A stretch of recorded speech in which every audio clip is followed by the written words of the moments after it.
Hello বন্ধুরা, তোমরা সবাই কেমন আছো? আশা করি সকালে ভালো আছো। আজ আমরা দেখব 10 জন সেলিব্রিটি যারা মৃত্যুর পরেও অনেক জনপ্রিয়। তারা কেন জনপ্রিয় এবং তারা কিভাবে মৃত্যুবরণ করছে সেটা আজকে আমরা দেখব। दानिश दानिश दानिश कहाँ है मेरे भाई? এটা হলো দানিশ জিহান, যার মৃত্যুর পরেও কমে নাই কোনো ফ্যান।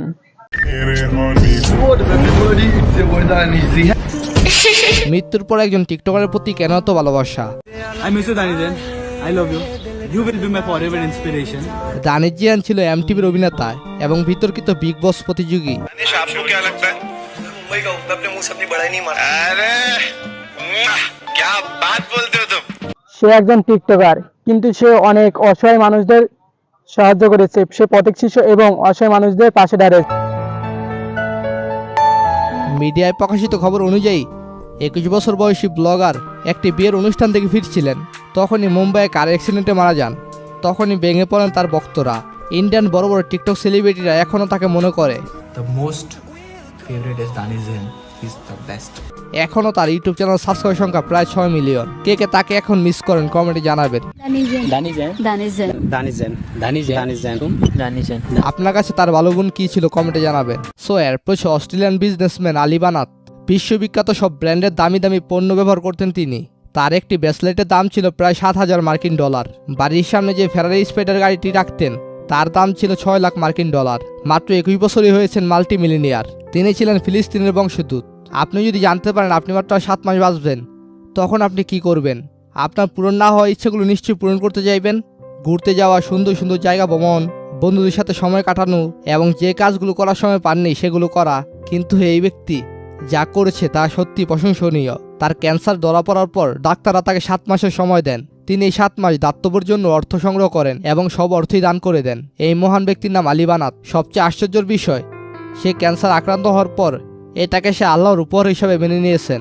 হ্যাঁ, কে কে আল্লাহর উপর বিশ্বাস রাখেন কমেন্টে জানাবেন। সো এরপর সুশান্ত সিং রাজপুত, একজন ভারতীয় অভিনেতা। তিনি বিখ্যাত হয়েছেন এমএস ধোনির বায়োপিক করে।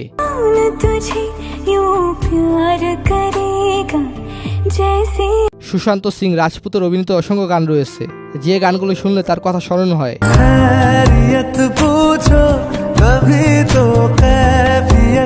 2020 সালে 14 জুন মৃত্যু হয়। রশিতে ঝুলন্ত অবস্থা তাকে পাওয়া যায়। আত্মহত্যা নাকি খুন, এ নিয়ে তার ভক্তদের মাঝে এখনো রহস্য রয়েছে।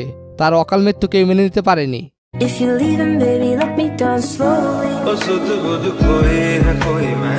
সুশান্তর পছন্দের দামি গাড়ি আজ রাশি রাশি দুলায় বারাকান্ত। সো এরপর আমেরিকান র্যাপার এক্সটেন্টাসিয়ন।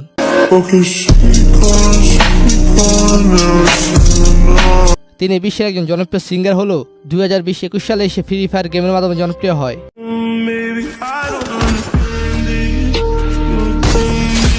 হ্যাঁ, ফ্রি ফায়ার গেমে এডিটিং ভিডিওগুলোর জন্য বাংলাদেশে জনপ্রিয়তা পেতে শুরু করে। এখন তার লেজেন্ডারি গানের জন্য খুবই জনপ্রিয় এশিয়ান দেশগুলোতে।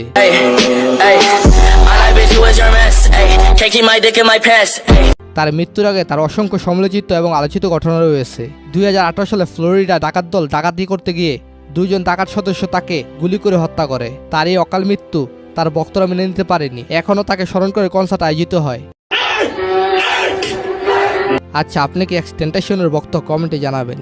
ফিরে আসছি ছোট্ট একটি বিজ্ঞাপনের পর। ঘরে বসে অনলাইনে টাকা আয় করতে চান? তাহলে এই ভিডিওটি আপনার জন্য। অনলাইনে টাকা আয় করার চমৎকার একটি প্ল্যাটফর্ম হচ্ছে মোস্ট হচ্ছে বিশ্বের অন্যতম সেরা একটি স্পোর্টস কোম্পানি। মোস্টে রয়েছে cricket, football, aviator, JetX, crazy time সহ লক্ষাধিক অনলাইন গেমস।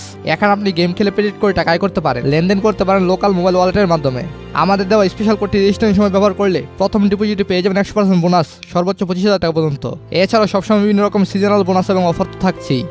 এনিওয়েজ, এরপর হচ্ছে বাংলাদেশের মান্না। বইলা তুই আমারে ভয় দেখাইতাছস? আমি বাদশা, আমি কিন্তু নিজেই বাদশা। 2008 সালে 17 ফেব্রুয়ারি মারা যান ঢাকায় ছবি জনপ্রিয় নায়ক মান্না। আসবার কালে আসলাম একা, যাইবার কালে যাবো এক। মান্না 24 বছরের কর্মজীবনে তিনি শতাধিক চলচ্চিত্রে অভিনয় করেছেন। তার মায়ের ভিতরের বড় সাহেবের ঘরে পাঠাইছিলেন, আপনার মনে আছে? মান্না সবচেয়ে জনপ্রিয় ছবি আম্মা জান। চোখের মনি আম্মা জান। মান্নার ছবিগুলো যুগ যুগ ধরে তাকে স্মরণ করিয়ে দিবে। আমার আম্মা জানতে আমি রাজপ্রাসাদ বানাই দিছি। মান্নার অভিনয়, মান্নার অভিনীত গান এখনো মানুষ দেখে। স্বামী আর স্ত্রী বানাই যেজন মিস্ত্রি। বাংলাদেশে শুধু মান্নাই নয়, সালমান শাহ তার ছবির মাধ্যমে বেঁচে আছে হাজার বাঙালির প্রাণে। ভালো আছি ভালো থেকো। 1996 সালে 6 সেপ্টেম্বর অসংখ্য ভক্তকে কাঁদিয়ে মৃত্যুবরণ করেন তিনি। তবে এটি অপমৃত্যু নাকি হত্যাকাণ্ড তা নিয়ে এখনো রয়েছে দুআশা। সালমান শাহের মৃত্যু এত বছর পরও তার জনপ্রিয়তা একটুও কমেনি।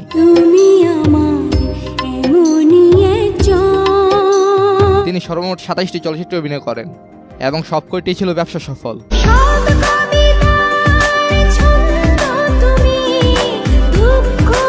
তার জনপ্রিয় ছবি কেয়ামত থেকে কেয়ামত, এছাড়া আনন্দ অশ্রু। মোর জীবনের ভাবনা হৃদয়ে সুখে। সো এরপর সে ইউনাইটেড কিংডমের চার্লি চ্যাপলিন। তিনি হলেন comic actor and film maker. তার অঙ্গভঙ্গি, তার ফানি সব কর্মকাণ্ড সবার ভালো লাগে। এখনকার জেনারেশন হয়তো তার ভিডিওগুলো ফেসবুকের মাধ্যমে দেখে, তবে আপনি কি জানেন সে 1899 সালে জন্মগ্রহণ করে এবং মৃত্যুবরণ করেন 1977 সালে, যেটা বলা চলে আমার আপনার অনেকের বাপ চাচার জন্মের আগের অ্যাক্টর সে। এত পুরোনো কালের অ্যাক্টর এখনো মানুষ মাঝে পরিচিত, যা হয়তো যুগ যুগ যাবে কিন্তু তাকে হয়তো ভুলবে না কেউই। সো এরপর সে সারা বিশ্বের কিং পপ গায়ক মাইকেল জ্যাকসন। তিনি একাধারে সংরাইটার, dancer and পরোপকারী।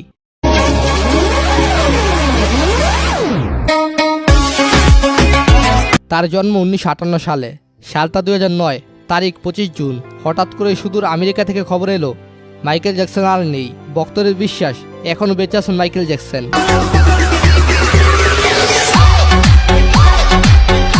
King of pop নামে দুনিয়া জুড়ে পরিচিতি লাভ করেন মার্কিন সঙ্গীত শিল্পী মাইকেল জ্যাকসন।